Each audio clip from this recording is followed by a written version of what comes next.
Hello guys, welcome to our channel six alliance. Six alliance में आपका बहुत बहुत स्वागत है। और आज हम भारतीय संविधान की सीरीज़ के तहत है वो भारतीय संविधान में हालांकि आर्टिकल टोटल 395 है, लेकिन हमने उनमें से कुछ छांट के जो बहुत महत्वपूर्ण अनुच्छेद हैं उनके बारे में देखेंगे, जो कि एग्ज़ाम्स में ज़्यादातर रिपीट होते हैं। जो महत्वपूर्ण अनुच्छेद होंगे उनको हम देखेंगे, और होपफुली 2 या 3 लेक्चर्स में ये सारे अनुच्छेद हम कंप्लीट कर लेंगे। जो कि मोस्ट इम्पोर्टेंट आर्टिकल्स होंगे उन्हीं को हम देखेंगे, और जिनकी संभावना है वो कॉम्पिटिटिव एग्ज़ाम्स में ज़्यादा आने की संभावना रहती है, उनके बारे में हम देखेंगे। तो सबसे पहले हम आर्टिकल 1 से स्टार्ट करते हैं। अनुच्छेद 1। अनुच्छेद 1 में है वो वर्णन किया गया है संघ एवं राज्य क्षेत्र का। संघ व राज्य क्षेत्र का प्रावधान किया गया, और इसमें है वो अगर नाम पूछे तो नाम लिखा हुआ है India that is Bharat. India that is Bharat, इसका है वो उल्लेख नाम का किया गया। तो ये आर्टिकल फर्स्ट है अनुच्छेद 1, जिसमें कि संघ एवं राज्य क्षेत्र यानी इंडिया दैट इज़ भारत। ठीक है, ये अनुच्छेद 1 में। और अनुच्छेद 2 भी देख लेते हैं साथ के साथ में। अनुच्छेद 2 में होगा नए राज्यों का प्रवेश। नए राज्यों का प्रवेश, ये आर्टिकल 2 में है, इसका उल्लेख किया गया नए राज्यों का प्रवेश। तो अनुच्छेद एक में हमने देखा था, अनुच्छेद 1 संघ एवं राज्य क्षेत्र इंडिया दैट इज भारत, और अनुच्छेद 2 यानी नए राज्यों का प्रवेश संबंधित है वो प्रावधान इसमें किए गए हैं। ठीक है, अब देखेंगे कि जो अनुच्छेद इसके बाद में है वो इम्पोर्टेंट कौन सा है। तो उसके बाद में डायरेक्ट है वो इम्पोर्टेंट हम देखेंगे आर्टिकल 12। आर्टिकल 12 जिसमें कि राज्य की परिभाषा। ठीक है, राज्य की परिभाषा। हालांकि यही आगे एक जगह और आएगा, जिसमें हमने जब नीति निर्देश तत्व हम देखेंगे तो आर्टिकल नंबर 36, इसको यहाँ पे इंटरलेट कर लेते हैं। आर्टिकल नंबर 36 में भी है वो सेम एज इट इज है, राज्य की परिभाषा यही दी गई है जो कि आर्टिकल 12 में जो परिभाषा दी गई है वही की वही परिभाषा अनुच्छेद 36 में भी है वो वही की वही परिभाषा राज्य की दी गई है। इस चीज़ का वो ध्यान रखना है। अब हम बात करेंगे आर्टिकल 13 की। ठीक है, ये आर्टिकल 12 आर्टिकल 13 यानी न्यायालय द्वारा असंवैधानिक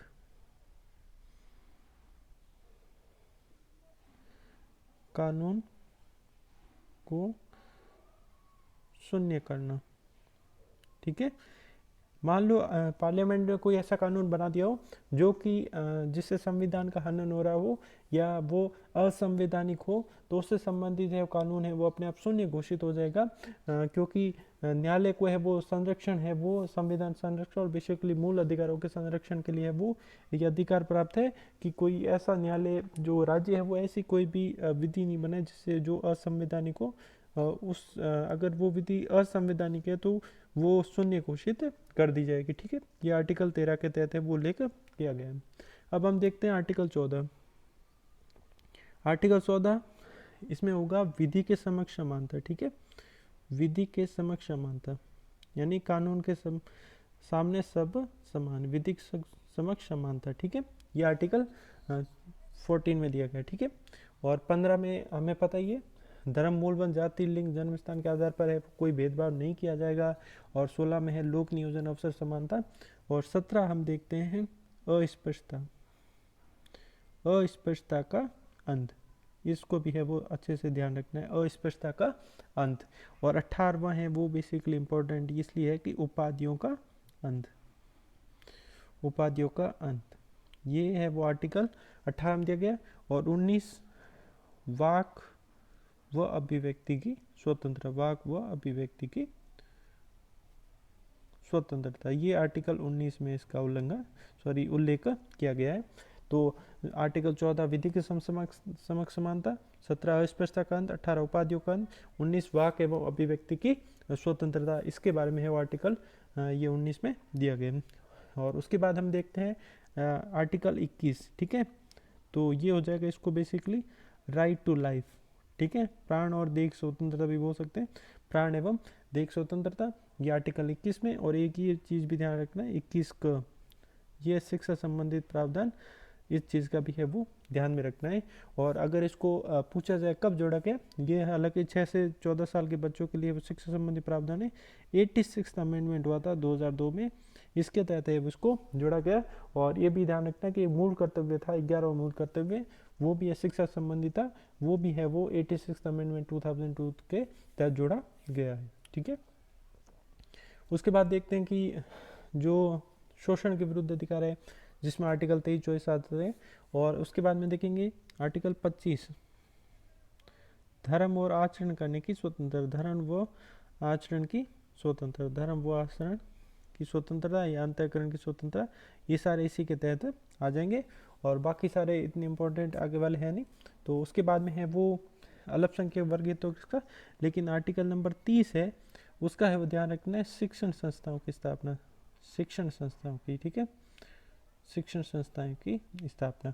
और एक चीज़ यहाँ पे अलग से है वो ध्यान रखना है, आर्टिकल 15, 16, 19, 29 और 30 ओनली सिटीजन्स, ओनली सिटीजन्स के लिए है, इस चीज़ का है वो ध्यान रखना है। ये आर्टिकल सिर्फ इंडियंस के लिए या ओनली सिटीजन्स के लिए, जो इंडियन सिटीजन्स, ठीक है।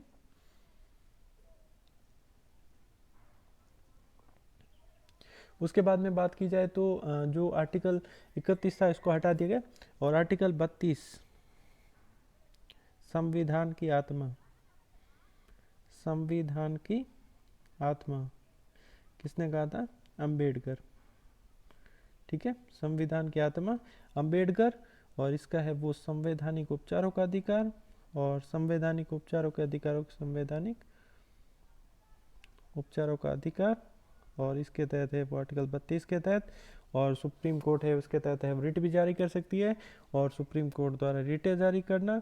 और रिटें में प्रमुख कौन सी है, तो 5 प्रकार की रिटें होती है, ठीक है, वो चीज़ का है वो इसके तहत है वो ध्यान रखना है, ये आर्टिकल 32, ठीक है। और उसके बाद में आर्टिकल 35 मूल अधिकार जो दिए थे उनसे संबंधित है वो कानून बनाने की शक्ति, कानून बनाने की शक्ति संसद को है, संसद को है। तो ये आर्टिकल 35 में है वो इसका उल्लेख किया गया। और 36 मैंने पहले ही बता दिया था कि जिसके तहत है वो राज्य शब्द की है वो परिभाषा का उल्लेख किया गया है। और उसके बाद हम देखेंगे अनुच्छेद 40, तो अनुच्छेद 40 है वो ग्राम पंचायत, ग्राम पंचायतों के गठन की बात की गई अनुच्छेद 40 में।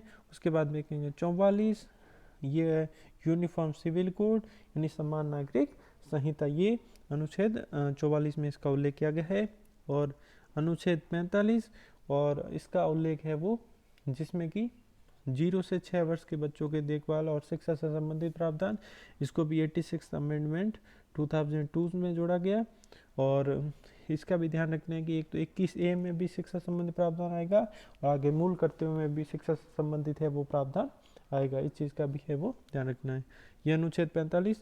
अनुच्छेद 50 ध्यान रखना है कि जो कार्यपालिका से न्यायपालिका का है वो पृथक्करण, कार्यपालिका और न्यायपालिका पृथक्करण, कार्यपालिका न्यायपालिका पृथक्करण, ठीक है, कार्यपालिका न्यायपालिका का पृथक्करण। और आर्टिकल 51 में जो अंतर्राष्ट्रीय शांति, अंतर्राष्ट्रीय शांति संबंधित प्रावधान। और अगर विदेश नीति की बात की जाए तो इसी के तहत है वो अंतर्निहित है भारत की विदेश नीति, ठीक है, ये आर्टिकल 51। और 51 का है वो मूल कर्तव्य है, ठीक है। और उसके बाद बात करेंगे वो 52, आर्टिकल 52 राष्ट्रपति संबंधित प्रावधान, ठीक है, राष्ट्रपति का प्रावधान आर्टिकल 52। और एक बात ये ध्यान रखना 53 संघ की कार्यपालिका शक्ति, संघ की कार्यपालिका शक्तियाँ किसके पास होती है, तो इसका उत्तर होगा राष्ट्रपति, ठीक है, संघ की समस्त कार्यपालिक शक्तियाँ राष्ट्रपति में निहित होगी। 53 में है उसका इसकी बात की गई है। और ये है वो राष्ट्रपति से संबंधित है वो अनुच्छेद था। उसके बाद अगर बात की जाए तो 61 महाभियोग, राष्ट्रपति पर महाभियोग, और ये चीज़ ध्यान रखना कि महाभियोग शब्द का प्रयोग केवल राष्ट्रपति को हटाने के लिए किया गया। बाकी जगह ये होता है कि महाभियोग जैसी प्रक्रिया, लेकिन ये नहीं होता है कि उस पर महाभियोग लगाया गया, महाभियोग जैसी प्रक्रिया होती है। ठीक है। उसके बाद में 63 में उपराष्ट्रपति संबंधित प्रावधान है वो 63 में। और एक आर्टिकल इससे थोड़ा सा मिलता है जो ध्यान रखना है, 64 में योगा वाइस प्रेसिडेंट है वो पदेन सभापति होंगे, पदेन सभापति, राज्यसभा के पदेन सभापति, चीज़ को भी है वो ध्यान में रखना है। ठीक है। उसके बाद देखेंगे 72 क्षमादान की शक्तियाँ, किसकी है? समाधान की शक्तियाँ। और ये समाधान की शक्तियाँ है वो राष्ट्रपति की, राज्यपाल की अलग पढ़ेंगे, ये राष्ट्रपति की समाधान की शक्तियाँ। ठीक है। और 74 में है वो मंत्रिपरिषद का गठन, यानी जो मंत्रिपरिषद राष्ट्रपति की सहायता के लिए बनाई जाती, उसका मंत्रिपरिषद का है वो गठन की बात की गई। उसके बाद देखेंगे हम 76 में होगा महान्यायवादी। ठीक है। इसका उल्लेख है वो 76 में किया गया, महान्यायवादी। और 78 तो ये हो जाएंगे पीएम के कर्तव्य, राष्ट्रपति के लिए पीएम के कर्तव्य, तो वो होगा 78 के तहत। उसके बाद देखेंगे हम लोग 79 में है वो संसद संबंधित प्रावधान है। और उसके आगे देख लेते हैं इसको डायग्राम से।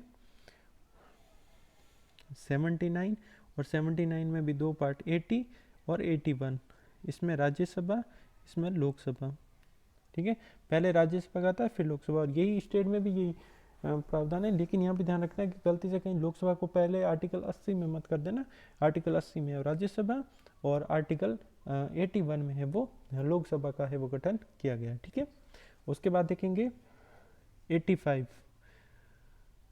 जो संसद के सत्र होते हैं, संसद सत्र, ठीक है, उनका 17वां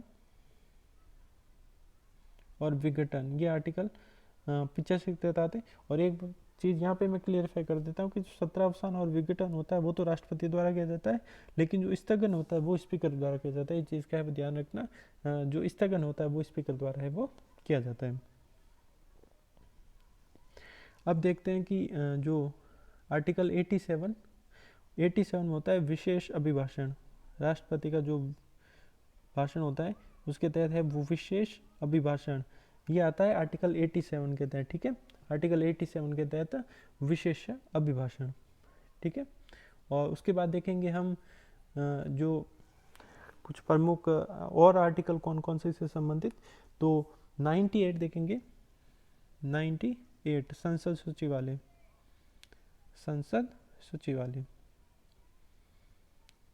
और अंतिम आर्टिकल देखेंगे आज हम आर्टिकल 100 निर्णायक मत, यानी लोकसभा अध्यक्ष वगैरह और जो इनके राज्यसभा के, उसमें ये होता है कि जब वोट टाई हो जाता है, वैसे वो नॉर्मल सामान्य मतदान नहीं लेते, लेकिन जब वोट टाई हो जाता है, टाई होने की दशा में वो वोट है वो अध्यक्ष द्वारा या उपाध्यक्ष द्वारा दिया जाता है, सभापति द्वारा दिया जाता है, उसको है वो निर्णायक मत कहा जाता है।